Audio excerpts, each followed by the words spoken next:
to say. My name is Emily Sjogren. I graduated with a Bachelor of Arts in Counseling Psychology, and I'm currently in the Graduate Counseling Psychology program here at Delaware Valley University. So what drew you to DelVal? What drew me to DelVal is actually a very interesting story.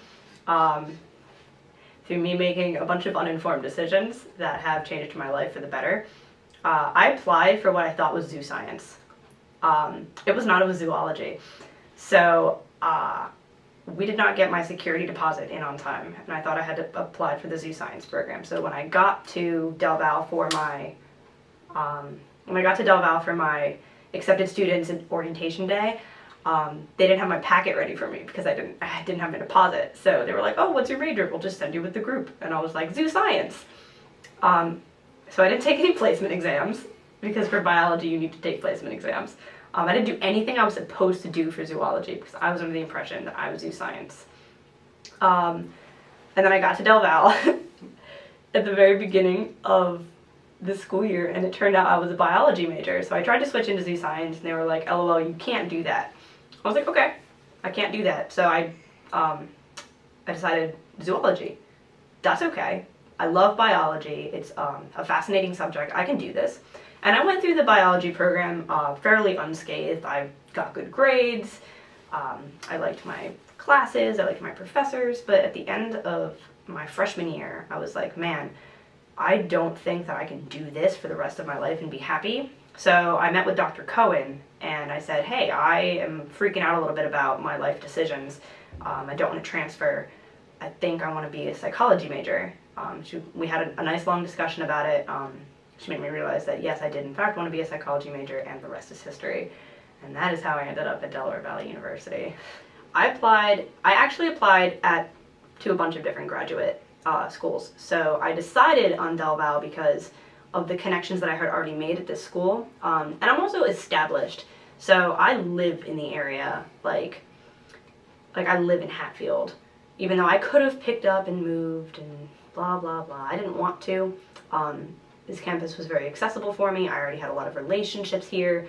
I knew where I was going, what I was getting into. I was very personalized with the graduate program. Like, I knew so much about it.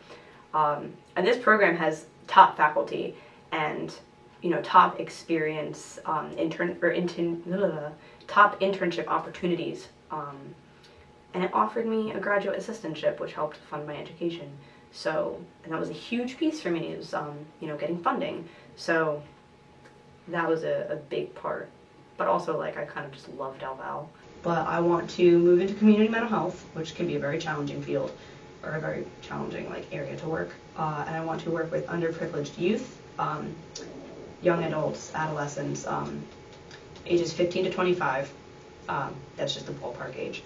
And I want to work with underprivileged minority populations, people who don't necessarily have access to resources, because I was, you know, a little queer kid in the middle of the woods with no access to therapy, which probably would have benefited me, considering my interesting childhood. So, you know, there are kids like me who probably didn't grow up to have the same opportunities. There are kids like me who never went to college. There are kids like me who ended up succumbing to depression or anxiety, or ended up way more maladapted than I ever did. I got lucky. So I want to provide resources to those kids, to the kids like me who didn't make it out. So I met my girlfriend a year and a half ago at DelVal. So get this. I grew up in the Poconos, okay? Graduated from Pocono Mountain West, represent. And there's this community called Lake Naomi where a bunch of the rich kids stay, and just a lot of summer kids. And, you know, Alexis's family, my girlfriend, I wouldn't call them rich, but, like, her grandma has a home up in Lake Naomi, and we always like, oh, the Lake Naomi kids. But she was a Lake Naomi kid, and, like, she would run on my high school's track while I was in marching band, while my marching band was practicing, like, 20 feet away. So you met her at DelVal, but you knew her before. I didn't know her. I did not know her. It was just kind of, like, passing ways, like, we probably passed each other in that Walmart. She spent every summer up in the Poconos, and I lived there for the majority of my life, from 9 to 20. It's 11 years of my life. And we know for a fact that she would watch the marching band play. I was there, and she was there, and that's crazy. But I met her at a GLOW meeting at a Q and Gay, which is an open forum that's non-PC, not politically correct. Or you can come and ask gay kids literally any question you've ever had about gay kids on the face of the planet. So fun. So it's fun for us and it's fun for the people that show up. She showed up and, you know, I couldn't keep my fucking eyes off her.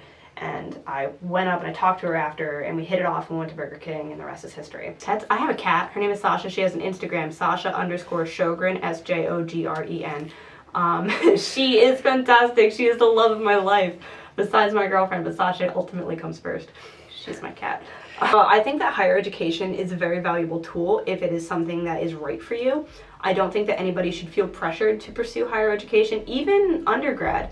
Like, I don't think that college is necessarily for every person in the world. You know, there are a lot of valuable trades, you know, and like people will say it's not like good to work at McDonald's, but like you can't demand service from somebody while simultaneously degrading them. Like, I work at Wawa part-time, and there are people who just come in and they're so mean, but like, if I didn't exist, no, you wouldn't be able to get your hoagie at 2 o'clock in the morning. So no, you can't degrade me, because we, like blue-collar workers and, you know, McDonald's and construction, and trade workers, plumbers, garbage men are the backbone of our society. Without garbage men and, you know, the facilities cleaners, like, we would live in our own shit. So, college is not for everybody. Higher education is not for everybody.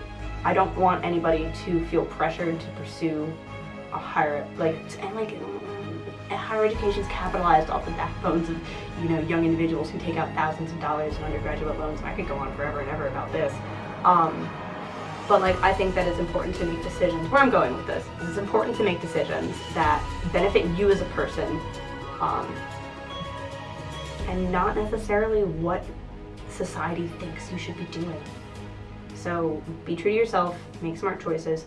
You can go out and drink with your friends, that's fine, don't kill anybody. But like, be true to yourself, ultimately.